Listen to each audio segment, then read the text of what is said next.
Blessed Saturday to all. Today's gospel reading, belonging to the 13th chapter of St. Matthew, is one of the 7 parables that Jesus gave in that chapter. Now, in other words, this is what we call, it belongs to the so-called the parable chapter of the Gospel of Matthew. And it always has something to, all these parables have something to do with the kingdom of God. Now, this parable, again, is of the 7 parables given, is the second of the 2 parables that Jesus gave an interpretation. So if you want to understand the meaning of the parable today, you go towards verse 36, mga 3 episodes after. No? So the meaning of this parable is given, just like the gospel yesterday. The gospel yesterday was the interpretation of the first parable, the parable of the sower, that was given an interpretation. Anyway, I always remember my classmate when once he was celebrating a mass, no, and then with us at the Colegio Filipino in Rome. And after reading, yun siya nga, nganong mag-reflection pa man ta sayo naman ng ebanghelyo, gihatagan naman nag-interpretation, di ba? Why do I have to give a homily? Anyway, he was just joking at the time.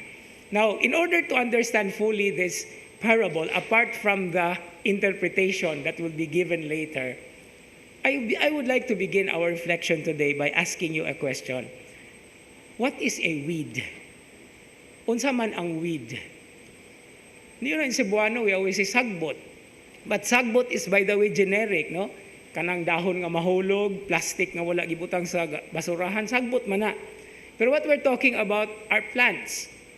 But what is the technical definition of a weed? Actually, very interestingly, a weed is an undesirable plant. And undesirability, no, being an undesirable plant, ingon ani ang explanation. Kung nagtanom ka og mga African daisy sa imong garden, nya naari kalit nga mutubo nga rose. Oh? So what is the function of the rose in your African daisy garden? It's not the proper plant that you are planting, so it's a weed, no? But you say, rose man na padri, di ba na weed? No, but the technical meaning of weed is it is a plant out of place. Mo na ibot ipasabot sa technicality sa meaning. But if we go to the essence and the meaning of why, in the first place, the owner did not allow the servants to pull up the weeds while they were growing, is because the parable is talking about a significant weed, a specific weed in the Palestinian area, which is a poisonous weed. Okay? And the name of the weed is darnel. And what is it like? How does it look like? It looks exactly like the wheat. No, that's why if it starts to grow, parehas ra gyud siya og hitsura sa unsay wheat, trigo. No, muna nga, samtang bago pang nagtubo, niingon ang tag-iya, ayaw ibda kay madala niya na parehas ra bagud na sila. And how does one distinguish the darnel from the real wheat? Only when they bear fruit.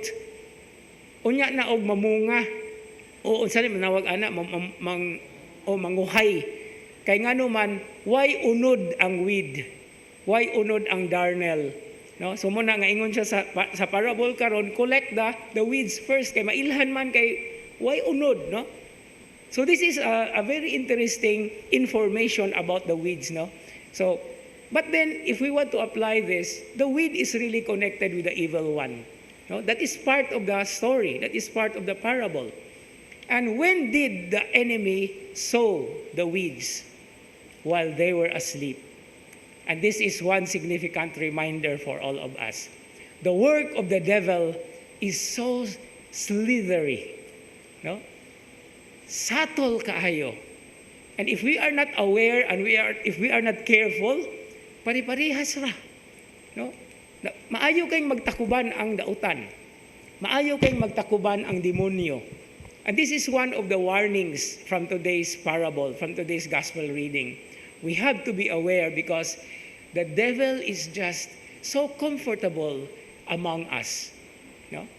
Muna nga, everywhere we go, naagyod, no?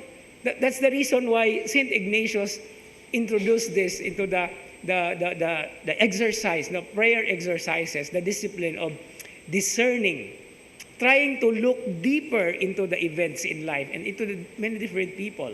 No, discerning, pag-aninaw, pag-aninag, pagpamalandong, and most of all, holding fast to what we believe and to how God cares for us. Because bisan pag-unsa ka malansison ang demonyo, mulutaw ramang yun, mugawas ramang yun ang tinuod. And I don't have to explain to you about that. You also have your own experiences. So this gospel reading today, talking about giving chances even for the weeds, contains a challenge. With a chance comes a challenge. Nganong gialaw man ang weeds nga motubo sa mga wheat? Because first of all, the real wheat has that challenge to also hopefully change the evil elements among us. Ang problema lang kay base unya kita hinuon mo ay matakdan. No? That's why we have to strengthen our hope, our faith, and our resolve, and be very careful in whatever we do, wherever we are, and whoever we are as baptized Christians. And so with this Eucharistic celebration, let us always continue to ask for guidance, to ask for the discerning spirit, to ask for the mantle, the blue mantle of the Blessed Virgin Mary to protect us from the evil one, because she also is right on our side, helping us to recognize good from evil, bad from what is desirable and good. Amen.